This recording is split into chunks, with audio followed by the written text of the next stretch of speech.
Nxënësit e shkollës Omiros në qytetin e Korçës shpalosën talentin dhe ndjenjat e tyre përmes një aktiviteti artistik me poezi dhe piktura me temën Ngjyrat e dashurisë dhe miqësisë.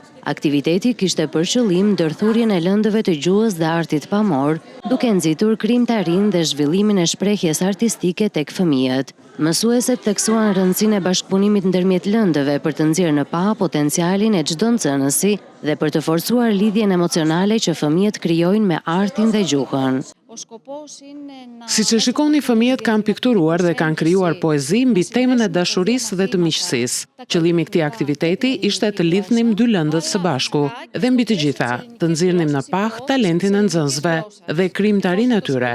Ne jemi të kënaqur nga pjesëmarrja e fëmijëve në këtë aktivitet.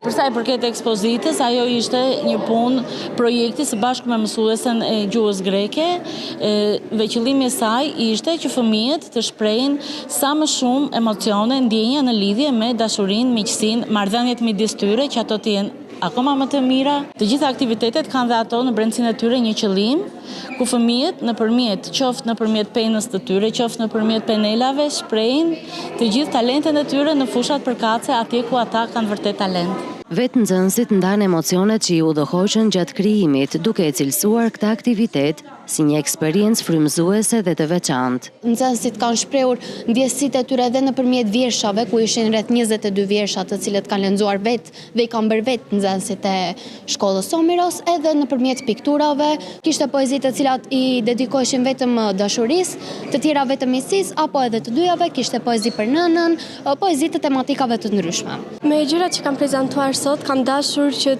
të jap dashurinë që kanë njerëzit dhe lirinë që duhet kemi me njëri tjetrin dhe ngjyrat na i zbukurojnë jetën gjithashtu dhe dashuria që duhet kemi me njëri tjetrin. Duhet jemi të gjithë të lumtur, si mund ta them, dhe të bashkuar. Ky aktivitet kishte një vlerë të veçantë edukative dhe emocionale, pasi jo vetëm nxit kreativitetin dhe vetshprehjen tek nxënësit, por edhe forcon ndjenjen e bashkëpunimit dhe mirëkuptimit mes tyre.